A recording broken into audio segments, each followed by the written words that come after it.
Salut à tous et bienvenue sur la chaîne Imaginarius Studio.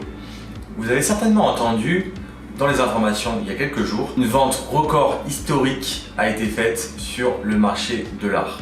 Plus particulièrement le marché de l'art numérique, donc ça nous intéresse encore plus. En effet, cette œuvre a été vendue 69 millions de dollars. Allez, je vous en dis plus juste après ça.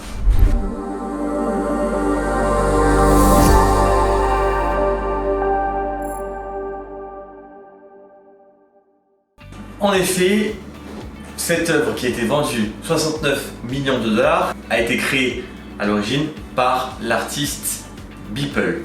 Alors non, ce n'est pas une œuvre papier, ce n'est pas un tableau. Donc la personne qui a dépensé les 69 millions de dollars ne recevra pas un tableau. En effet, cette œuvre est numérique et on va voir pourquoi elle a autant de valeur. À la place de recevoir le tableau en réel, l'heureux acheteur qui a dépensé 69 millions de dollars va recevoir un jeton numérique ou NFT. NFT qui veut dire Non-Fungible Token. Donc en gros, jeton non fongible. En économie, un actif fongible, c'est quelque chose qui peut être facilement échangé, comme de l'argent. La différence avec de l'argent, c'est qu'un bien non fongible ne peut pas être échangé. Cela signifie donc que la propriété est unique et qu'il ne peut pas être échangé avec aucun autre bien. Les NFT sont des actifs uniques dans le monde, c'est-à-dire que vous pouvez acheter en fait une œuvre d'art, détenir les droits de cette œuvre, et uniquement vous. C'est-à-dire que cette œuvre vous appartiendra. Donc tout ce qui est droit d'auteur, etc., évidemment, ça fait des revenus supplémentaires derrière. On le sait très bien, les œuvres d'art traditionnelles comme la Joconde valent énormément d'argent. Pourquoi ? Parce qu'elles sont uniques.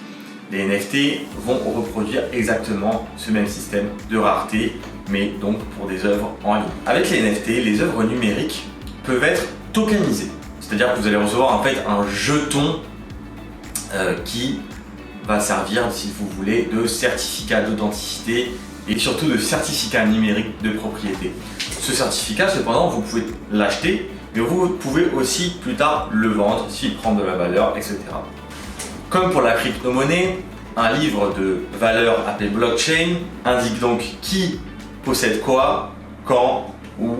Voilà.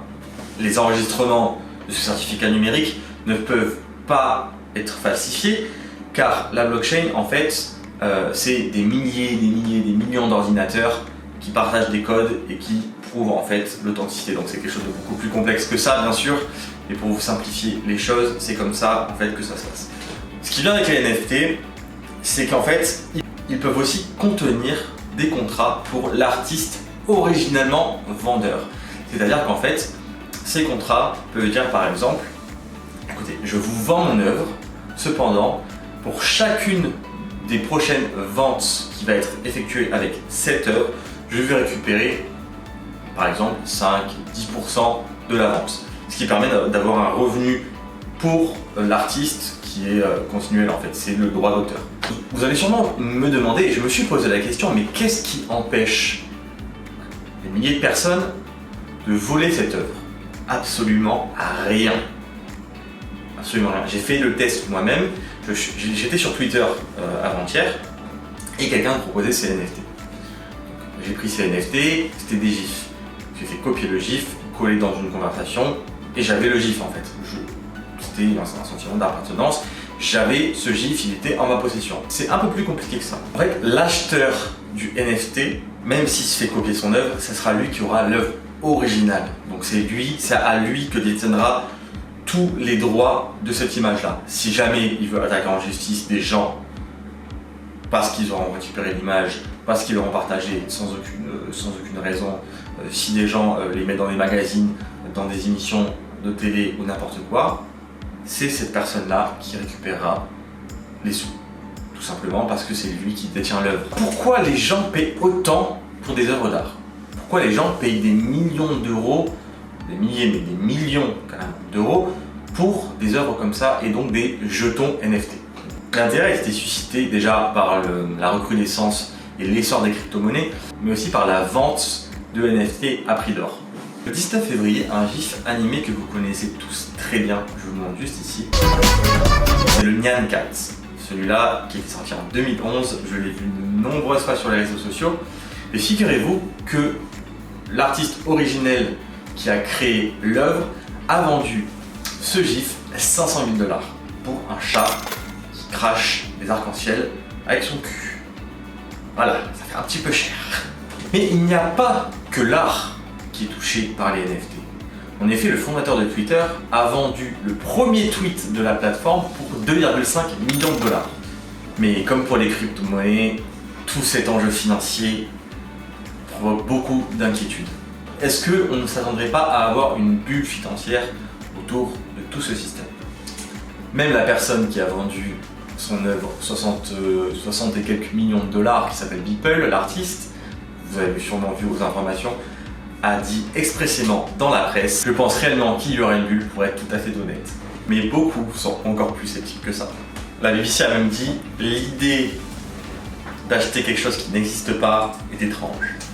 Chacun aura son propre point de vue. Moi je pense que c'est une bonne chose de pouvoir vendre des droits d'auteur ou des œuvres, des choses non fongibles, non palpables, à prix d'or, parce que pourquoi ce qui est physique se vendrait cher et pourquoi ce qui est numérique ne se vendrait pas?